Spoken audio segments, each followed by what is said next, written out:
हरे कृष्णा। जगत गुरु शिल प्रभुपाद महाराज की जय।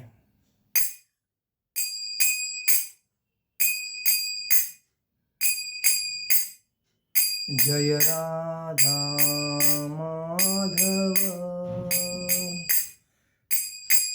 कुंज विहारी।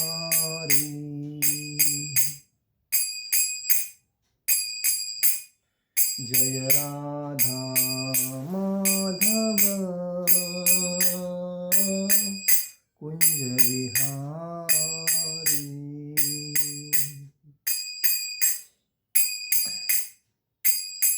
गोपीजन वल्लभ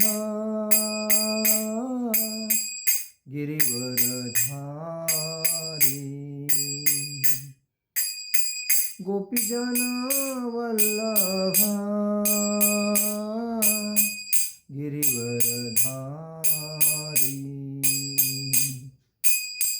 यशोदानंदन ब्रज जनरंजन। यशोदानंदन ब्रज जनरंजन। यमुना तीरावन चारि। यमुना तीरावन चारि। जय राधा माधव कुंज विहारी।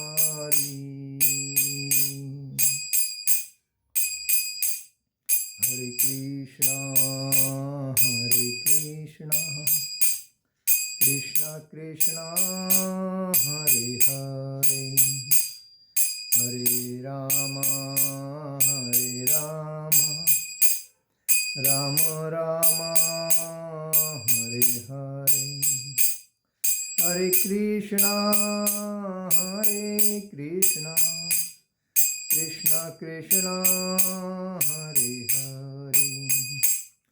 हरे राम राम राम हरे हरे। हरे कृष्णा कृष्णा कृष्णा हरे हरे। हरे राम राम राम हरे हरे। जय ओम विष्णुपाद परमहंस परिव्राजकाचार्य अष्टोत्तर शत अभय चरणारविंद भक्ति वेदांत स्वामी शिल प्रभुपाद महाराज की जय। जय ओम विष्णुपाद परमहंस परिव्राजकाचार्य अष्टोत्तर शत शिल भक्ति सिद्धांत सरस्वती ठाकुर शिल प्रभुपाद महाराज की जय। जय ओम विष्णुपाद परमहंस परिव्राजकाचार्य शिल अष्टोत्तर शिल श्री गौर किशोर जी बाबा जी महाराज की जय। जय ओम विष्णुपाद परमहंस परिव्राजकाचार्य अष्टोत्तर शत शिल भक्ति विनोद ठाकुर शिल प्रभुपाद महाराज की जय। जय ओम विष्णुपाद परमहंस परिव्राजकाचार्य अष्टोत्तर शत शिल जगन्नाथ जी बाबा जी महाराज की जय। श्री रूप सनातन भट्ट रघुनाथ श्री जीव गोपाल भट्टदास रघुनाथ छठ गोस्वामी शिल प्रभुपाद महाराज की जय। अनंत कोटि वैष्णव वृंद की जय। नामाचार्य शिल हरिदास ठाकुर की जय। प्रेम से कहो श्री कृष्ण चैतन्य प्रभु नित्यानंद श्री अद्वैत गदाधर शिवासादि गौर भक्त वृंद की जय। श्री श्री राधा कृष्ण गोप गोपीनाथ श्याम कुंड राधा कुंड गिरि गोवर्धन की जय। मथुरा वृंदावन धाम की जय। मायापुर नवदीप धाम की जय। द्वारका धाम की जय। जगन्नाथपुरी धाम की जय। अयोध्या धाम की जय। बद्रीनाथ धाम की जय। रामेश्वरम धाम की जय। गंगा माई की जय। यमुना माई की जय। तुलसी महारानी की जय। भक्ति देवी की जय। हरिनाम संकीर्तन की जय। समवेद भक्त वृंद की जय। समवेद भक्त वृंद की जय। समवेद भक्त वृंद की जय। All glories to assembled devotee, all glories to assembled devotee, all glories to assembled devotee। Shri गुरु गौरांग की जय। निताय गौर प्रेमानंदे हरि हरि बोल। ओम नमो भगवते वासुदेवाय।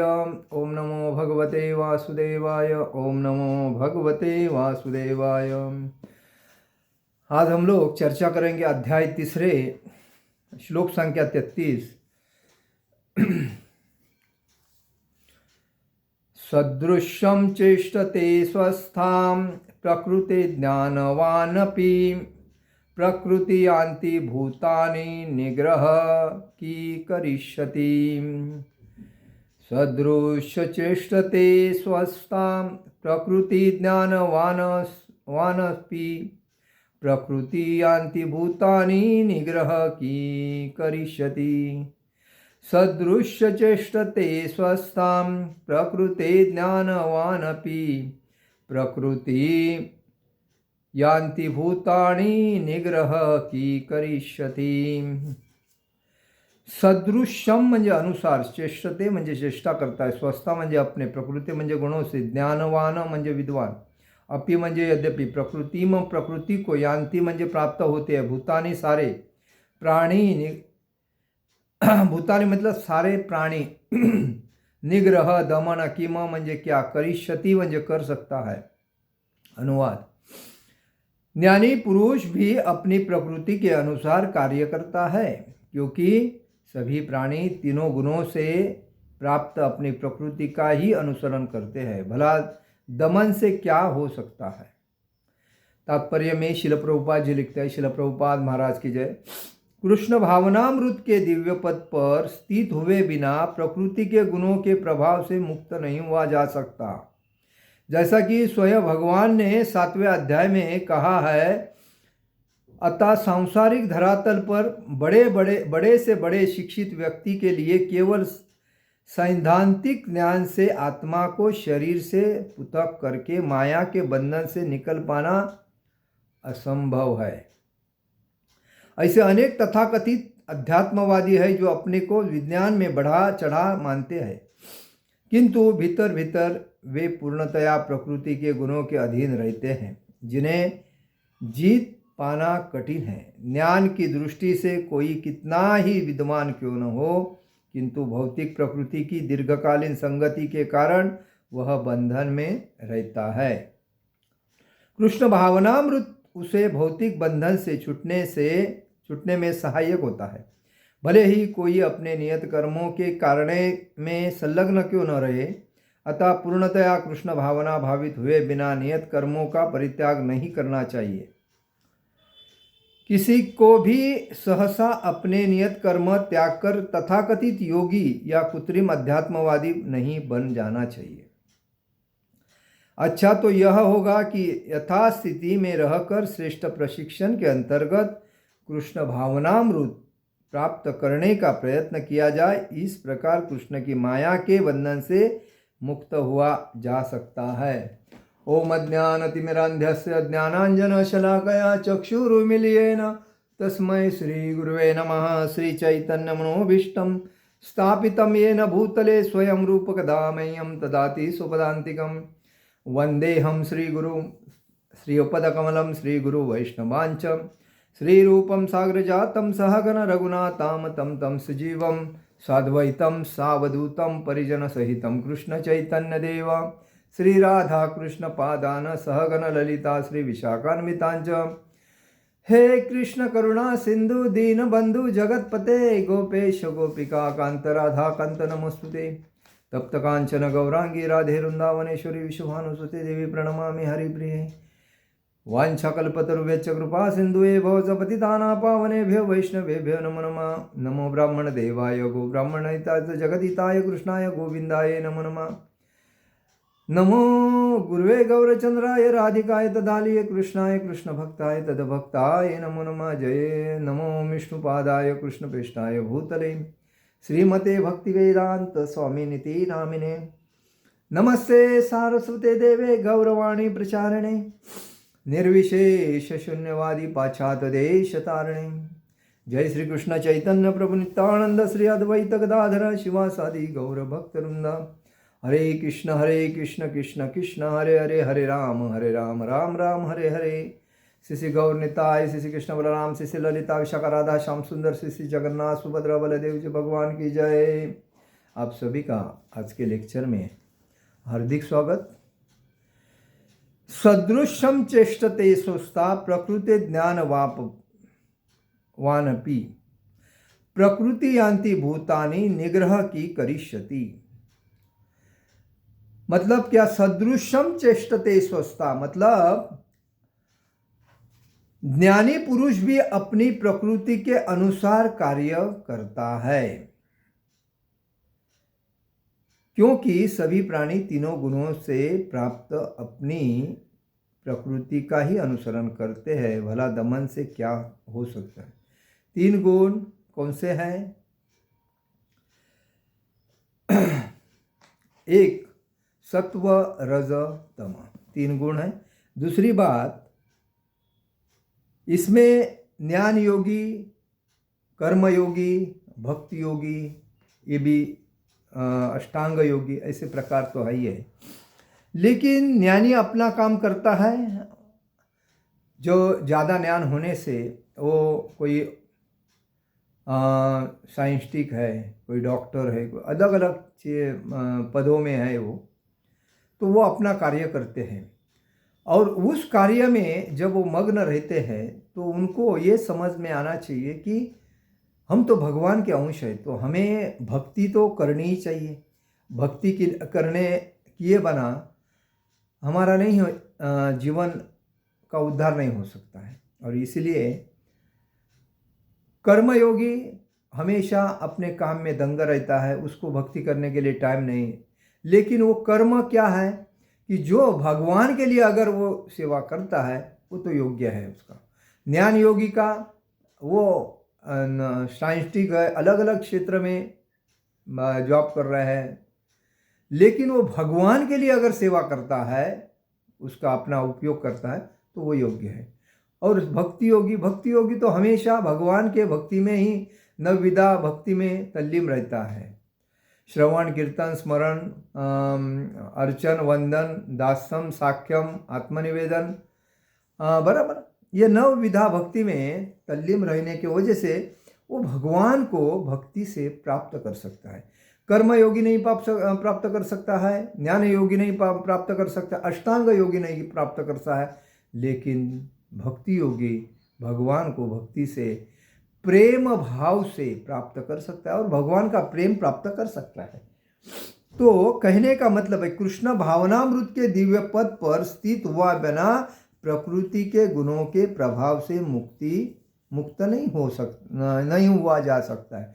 सीधी बात है, जब भगवान के भक्ति में भक्ति योग ही अगर उसके अंदर में नहीं है, भगवान के भक्ति के बारे में जानकारी नहीं, भगवान के भक्ति के बारे में उसको मतलब आस नहीं, उसके जीवन का जो उद्देश्य है खाली पैसा कमाना, इंद्रिय तृप्ति करना, तो वो जीवन व्यर्थ है। लेकिन वो समझता है मैं पैसा कमा रहा हूँ, लेकिन फिर भी उसमें का आधा पैसा मैं भगवान को दूंगा और भगवान की सेवा में ज़्यादा दान दूंगा, तो उसका जीवन सफल है। आज कितने लोग ऐसे हैं कि वो लोग दिन रात मेहनत करते हैं लेकिन भगवान का नाम भी नहीं लेते। चैतन्य महाप्रभु ने कहा था, हरे कृष्ण ऐसा अगर जो एक बार भी बोलता है ना तो भी वैष्णव कहो, क्योंकि जारो देखो तारे कहो कृष्ण उपदेश। भगवान का, कृष्ण की जो भक्ति का प्रचार जो है हर व्यक्ति के पास जाना जरूरी है और उस व्यक्ति को माया जाल से छुड़ा के भक्ति में लाना जरूरी है। तो हमारा जन्म सिद्ध हक है कि हम जहाँ भी है, जो जैसा भी कार्य करते हैं, तो हमें भगवान कृष्ण के भक्ति में तल्लीन होना चाहिए, ये हमारा मुख्य उद्देश्य है। उसमें एक बताया है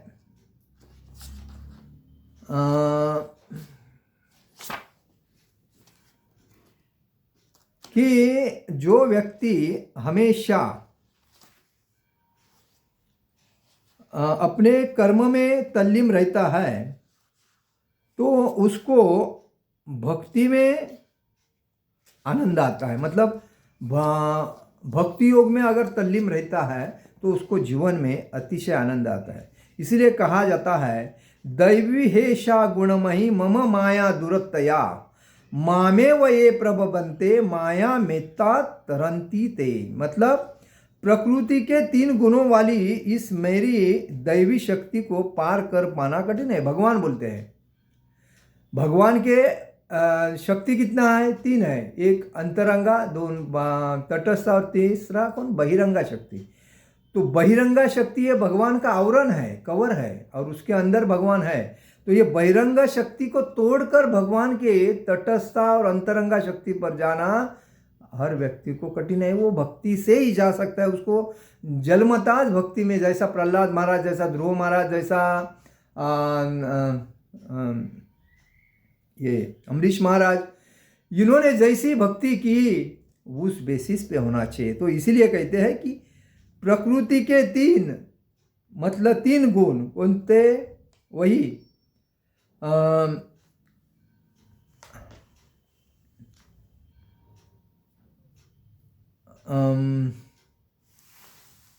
रज सत्व और तम। तो तम गुण से रजगुण में जाना चाहिए, रजगुण में से सत्व गुण में जाना चाहिए। जब सत्व गुण में जाता है तभी भक्ति में आता है। रजगुण वाला तो शूद्र होता है, तमोगुण वाला तो सपना साकार करने वाला ये होता है, हमेशा लालायित रहता है। और जब सत्व गुणी वाला होता है मतलब तमोगुणी में ये आते हैं, क्षत्रिय आते हैं, वैश्य आते हैं, और सत्व गुणी में ब्राह्मण आते हैं। तो ब्राह्मण, क्षत्रिय, वैश्य, शूद्र। तो शूद्र से वैश्य होना चाहिए, वैश्य से क्षत्रिय, क्षत्रिय से ब्राह्मण होना चाहिए। जब ऐसा परिवर्तन होता है तभी आदमी में परिवर्तन होता है। इसीलिए भगवान कहते हैं प्रकृति के तीन गुणों वाली मेरी दैवी शक्ति मतलब माया बहिरंगा शक्ति को पार कर पाना कठिन है, किंतु जो मेरे शरणागत हो जाते हैं वे सरलता से इसे पार कर सकते हैं। तो जब सर्वधर्मान परित्यज्य मामेकम शरणम मदम, जब सर्वधर्मों का त्याग करते हैं, भगवान को समर्पित होते हैं, वही उस भक्ति में तरक्की करते हैं, आगे जाते हैं और भगवान के धाम को प्राप्त करते हैं, भगवान के प्रेम को प्राप्त करते हैं। जो ऐसे अनेक तथाकथित आध्यात्मवादी है जो बिजनेस करते हैं, भगवान के नाम का बिजनेस करते हैं, मतलब प्रचार करते हैं, कथा देते हैं, लेकिन उसमें से लाखों करोड़ों कमाते हैं। जो अपने को विज्ञान में बढ़ा चढ़ा मानते हैं किंतु भीतर भीतर से वे पूर्णतया प्रकृति के गुणों के अधीन होते हैं। मतलब ये लोग बिजनेस करते हैं भगवान का कथा कही के, और अंदर से भौतिकवादी ही रहते हैं, इंद्रिय तृप्ति वाले ही रहते हैं। आज कितने कितने ऐसे कथा करने वाले के करोड़ों करोड़ की प्रॉपर्टी है।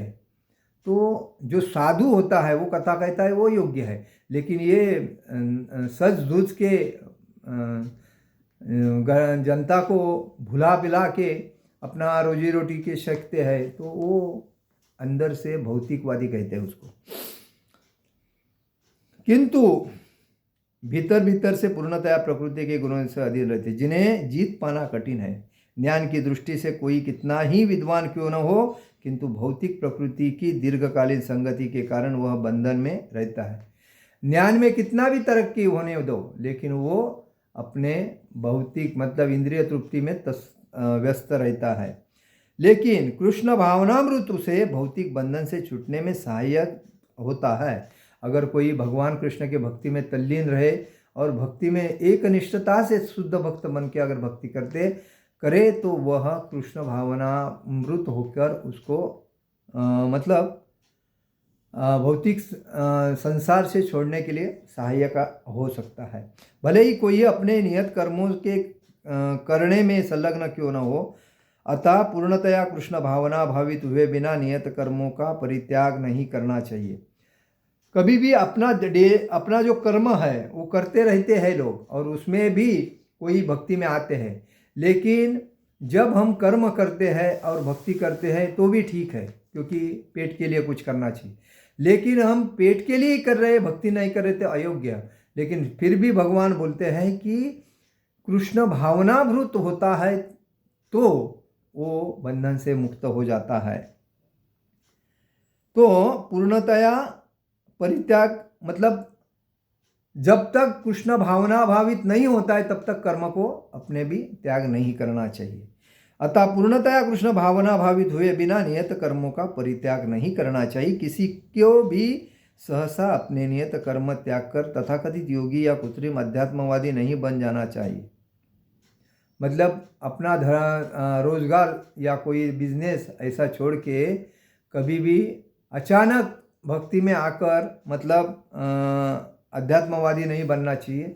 जो कि अपना कर्म करते करते अगर बनता है बाद में अपन सेटअप हो जाते तो वो ठीक है। तो अच्छा तो यह होगा कि यथास्थिति में रहकर श्रेष्ठ प्रशिक्षण के अंतर्गत कृष्ण भावनामृत प्राप्त करने का प्रयत्न किया जाए। इस प्रकार कृष्ण की माया के बंधन से मुक्त हुआ जा सकता है। मतलब हम अपने कार्य को करते करते भगवान का नाम रूम गुण लीला गाते गाते हरे नाम हरे कृष्ण का महामंत्र जपते जपते हरे कृष्ण कृष्ण कृष्ण हरे हरे हरे राम राम राम हरे हरे, लेकिन भगवान का नाम में ज़्यादा ध्यान, काम में थोड़ा ध्यान, ऐसा करते करते आहिस्ता आहिस्ता काम को छोड़ छोड़ के बाजू में होके भक्ति में तल्लीन हो सकते हैं। आज कितने ऐसे गृहस्थ लोग हैं कि भक्ति में आना चाहते हैं लेकिन उनको प्रपंच छूटता नहीं, लेकिन वो अपने मन में ठान नहीं लेते हैं कि मुझे ये प्रपंच छोड़ के निकलना है। जब निकलता है तब एक एक हाथ से एक एक जो चीज़ निकलती है ना, तो उसको टेंशन नहीं करना चाहिए।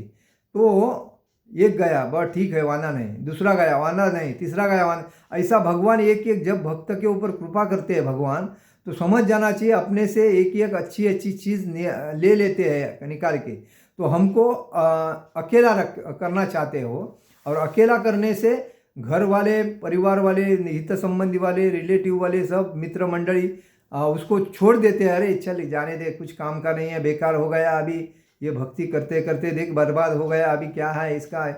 ऐसा जब उसको फेंक देते हैं तभी भगवान बोलते हैं अभी तुम काम का है, अभी तुम भक्ति में सरस हो जाओगे, क्योंकि सब जितनी माया थी वो सब तुम्हारे से निकल गई, अभी तुम अकेला हो गया, अभी आप मेरे पास आ सकते हो। और ऐसा करके भक्ति में जा सकते हैं। आज कितने लोग बाल बच्चे के परिवार में बाल बच्चे हित संबंधी में पद प्रतिष्ठा में अटके रहते हैं, लेकिन उनको भक्ति का नाम बोलेगा तो टाइम नहीं बोलते। लेकिन उन्होंने ये समझना चाहिए कि अपने को आहिस्ता आहिस्ता भक्ति में जाना चाहिए, अपना प्रपंच को साइड करते जाना चाहिए। हाँ, अपनी जवाबदारी जो है कम करना चाहिए आहिस्ता आहिस्ता, और किसी का लोन नहीं, किसी का कर्जा नहीं, किसी का टेंशन नहीं, सब टेंशन से मुक्त होकर एकांत में भक्ति में आकर भगवान के नाम में रुचि लेना चाहिए। तभी उसको वो माया की जाल से छूट सकता है। नहीं तो मेरे बच्चे हैं, मेरी पत्नी है, मेरे पोते हैं, मेरे पोते का पोता है, मेरी प्रॉपर्टी, ये ऐसा बंधन जब रहेगा तो कभी नहीं छूटेगा, और बाद में अचानक हटाकर कहीं निकल जाएगा। तो उससे बेटर है अपनी जो भी जवाबदारी है उसको थोड़ा थोड़ा साइड करना चाहिए, और साइड करते करते भक्ति में आना चाहिए। और भक्ति में आते आते 2 माला, 4 माला, 8 माला, 10 माला, 16 माला, 20 माला, 25 माला, 50 माला, 100 माला, ऐसे करते करते जप करना चाहिए। ज़्यादा टाइम जप में देना चाहिए, ना टीवी देखना चाहिए, ना पिक्चर देखना चाहिए, ना लोगों के बारे में चर्चा करना चाहिए। चर्चा अगर किसी से करना है तो भगवान की लीलाओं के बारे में चर्चा करना चाहिए, नहीं तो लेक्चर सुनना चाहिए, कथा सुनना चाहिए, जैसा परीक्षित महाराज ने सुना था, तो वैसा करना चाहिए। तो भी हम भक्ति में तल्लीन हो जाएंगे, और भक्ति में तल्लीन होने से हमें भगवान का प्रेम प्राप्त होगा। हरे कृष्ण कृष्ण कृष्ण हरे हरे, हरे राम राम राम हरे हरे। जगत गुरु शिल प्रभुपाद महाराज की जय, परम पूज्य लोकनाथ स्वामी महाराज की जय। निताय गौर प्रेमानंदे, हरि हरि बोल।